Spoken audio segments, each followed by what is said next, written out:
Pinakikita ko po sa inyo ang kalikasan sa probinsya. Dito po ito sa Lipa, Batangas. Probinsya ng Batangas. Ang ganda po dito. Malamig at puro puno.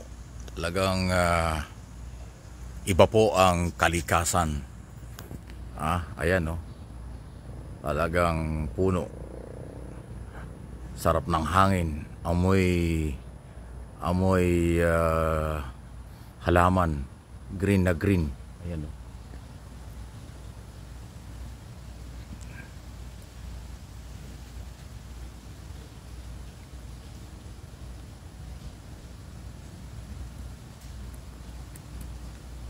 Ganda po ng lugar oh. Ayan po, bababa tayo. Ayan oh. Isang napakagandang lugar ito. Dito lang ho sa may Southern Tagalog ito. Actually, isa ito sa mga dinadayo ng mga malaking personalidad sa politika, showbiz, maging sa media. Maraming dumadayo rito. Ito po ay merong di umano'y mga 54 hectares. Ang lawak. Napakalawak nito. Talagang ang mga bilya, ang gaganda ng mga bahay dito. Medyo may kamahalan lang. Yung tinirahan namin dito magkano ba? 53,000 a day. So isang gabi 53,000 pesos. Ganun po. Ayan, okay. So ayan oh. Pero paminsan-minsan po ay kailangan ito masikatan ng araw, makita natin ang mga pinagkakaloob ng Panginoon sa ating kalikasan na dapat pinangangalagaan.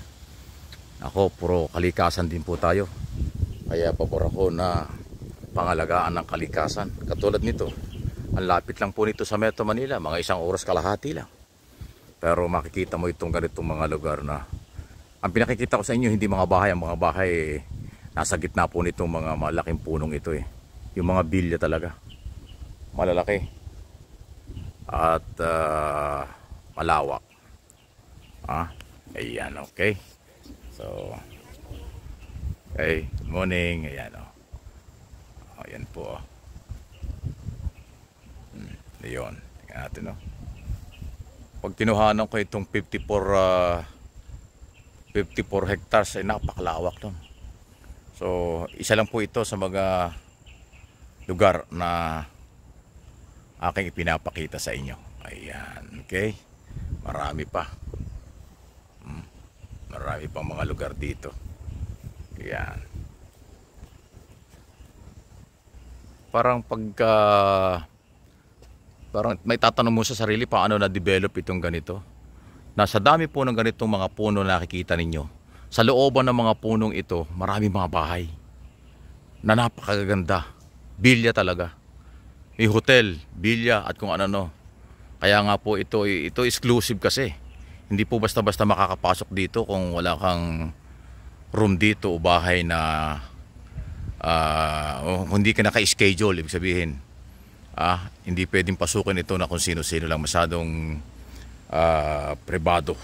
Kaya nga ito ay pinupuntahan ng mga malalaking personalidad kasi nga po ay parang off limit. Dito pwede ng walk-in lang. Sa dami na security, hindi ka makapasok kung wala kang accommodation or wala kang reservation. Ayan. Ito, ang laking puno. Di ba? Ayan na. Ayan. Sarap maramdaman ng kalikasan. Yung puno talaga. O yun, ano ba ito? Ito ba yung tapayan kung tawagin? Malaking banga. Ayan o. O yan, andito. Ito, laking puno. Ayan, may mga banga pala rito talaga. O yan pa, isa pang banga. Ayan o, malayo-layo. At saka yun yung isa o. Ayan o. Ayan o. Laking puno. So, ano ito? Ayan, may mga ganyan pa. Sandali mabilis yung lakad natin. Ayan o. Marami pa pala ito. Gandun po. Ayan o. Sarap tingnan ng ano? Ang mga puno. Ito puro puno. Ito yung punong puro ugat. Hindi lang kumakalat yung ugat sa baba. Ayan o. Kung hindi pataas. Ayan o. O yan po. So, tulad na sinabi ko, isa lang po ito sa mga lugar na bahagi ng 54 hectares na farm dito po sa Lipa, sa probinsya ng Batangas.